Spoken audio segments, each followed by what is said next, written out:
Olá, seja muito bem-vindo. Mais uma vez, é muito bom estar em sua companhia. E a partir de agora, você confere as notícias do Brasil e do mundo. E olha só, eu começo essa edição com as manchetes dos sites dos principais jornais do país. Primeiro, a Folha de São Paulo. Sabíamos que as vacinas não seriam uma bala de prata, diz OMS sobre a varíola dos macacos. A entidade diz que imunizantes são seguros, mas recomenda a adoção de medidas preventivas além da vacinação. E agora o Estadão. Morre o Major Curió, que controlou em Serra Pelada, aliás, que combateu em Serra Pelada e também controlou a guerrilha do Araguaia. Figura emblemática da ditadura militar, ele tinha 87 anos e vivia recluso em sua casa. E agora o valor econômico. Emissões de dívida se mantêm aquecidas apesar de eleições e a alta da Selic. Bancos consideram ofertas no país seguem em bom ritmo no segundo semestre, contrariando as expectativas. E por fim, o Globo. Com combates concentrados no sul, guerra na Ucrânia vive expectativa de anexações e contraofensiva. Russos e ucranianos não tiveram avanços territoriais nos últimos dias e o conflito parece longe de um desfecho. E olha só, termina nesta quinta-feira o prazo para solicitar o voto em trânsito. O pedido deve ser feito presencialmente nos cartórios eleitorais.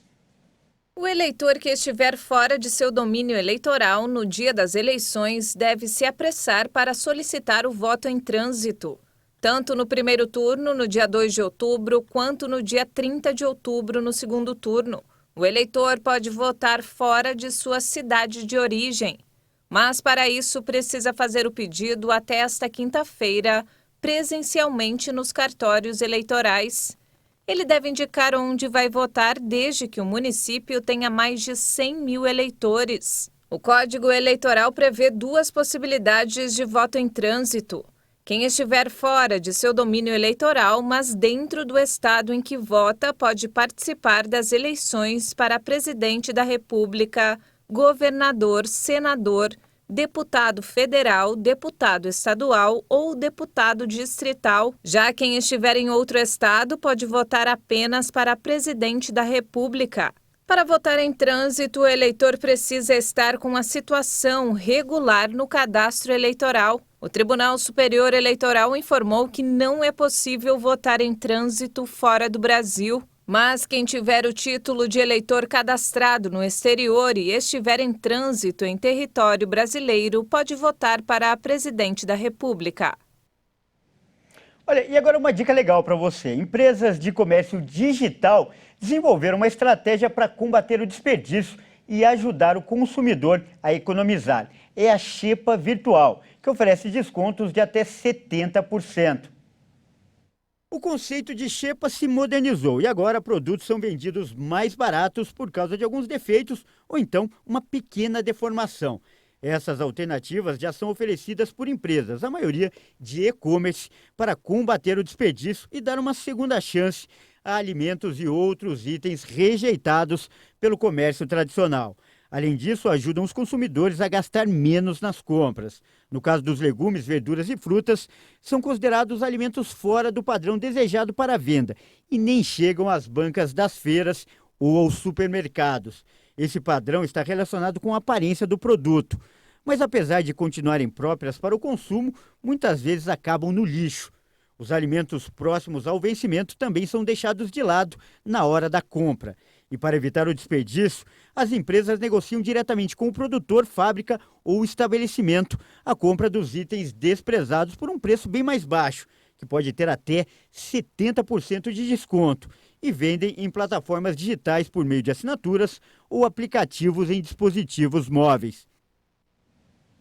E nós falamos agora de notícias internacionais. A escassez de gás russo, devido à guerra na Ucrânia, tem causado um aumento da procura pelo carvão na Alemanha. E mesmo com os esforços do país para eliminar o uso do combustível fóssil até 2030. Em Berlim, entre 5 e 6 mil casas ainda são aquecidas com combustível, uma pequena fração das quase 2 milhões que compõem o parque habitacional. Estamos vendo uma onda de novos clientes por combustíveis sólidos que não tínhamos visto. Todo mundo que tem um aquecedor a gás em casa, mas também uma fornalha, agora quer carvão. Não sabíamos destes clientes antes, agora vêm em massa e querem comprar carvão. O governo alemão decidiu aumentar o uso de usinas elétricas para responder às enormes necessidades energéticas da indústria. Apesar disso, o chanceler Olaf Scholz declarou recentemente que não vai desistir do objetivo de abandonar essa energia poluente até 2030 e descarta um ressurgimento das energias fósseis. Mas com o surgimento dos novos clientes particulares, é difícil responder à alta demanda e muitos pequenos comerciantes de carvão da capital não têm mais nada para vender. A outra fábrica que abastece o mercado na Alemanha, com sede na Bacia do Reno, vai interromper a produção no final do ano, o que vai reduzir ainda mais a oferta em um momento em que Vladimir Putin já cortou parcialmente a torneira de gás para o país. E o governo mexicano informou que vai pedir ajuda de empresas internacionais para trabalhar no resgate de 10 trabalhadores que estão presos em uma mina há quase 2 semanas. O México deve pedir ajuda a 2 empresas, uma alemã e a outra americana. Os nomes das instituições que deverão auxiliar o governo mexicano ainda não foram confirmados pelas autoridades.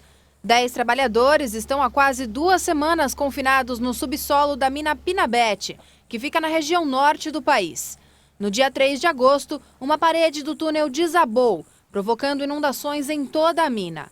Desde o ocorrido, a água no local subiu mais da metade do poço, que possui 60 metros.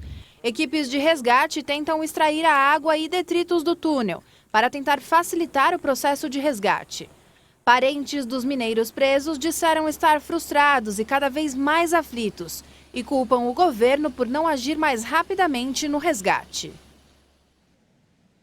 Os incêndios florestais duplicaram em todo o mundo nos últimos 20 anos, particularmente nas florestas boreais. E provavelmente a causa é a mudança climática. Isso é o que aponta um estudo que foi publicado nesta quarta-feira. A situação é especialmente dramática em países como a Rússia, que experimentou incêndios sem precedentes no ano passado, enquanto o fenômeno El Niño acentuou a perda de massa florestal na América Latina.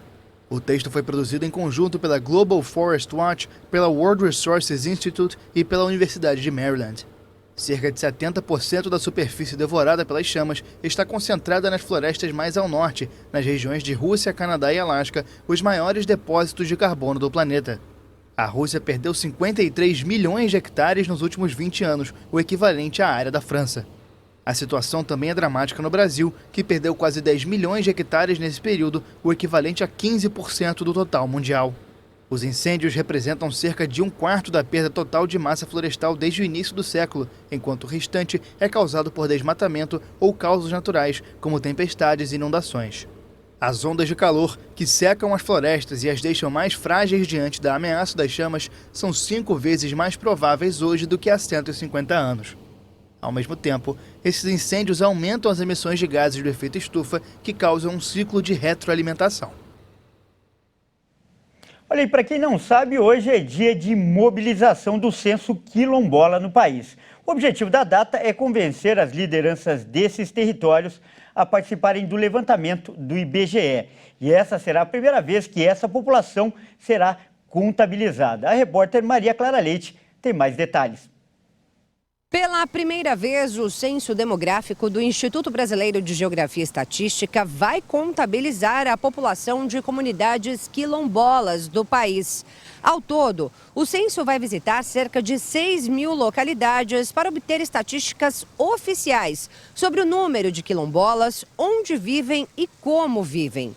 Parte dos recenseadores, que são os entrevistadores do IBGE, vem das comunidades. Mas se o recenseador não for quilombola, ele será acompanhado de guias comunitários que vão indicar, além das melhores rotas de percurso, os códigos de conduta que devem ser adotados e os melhores horários para a visita.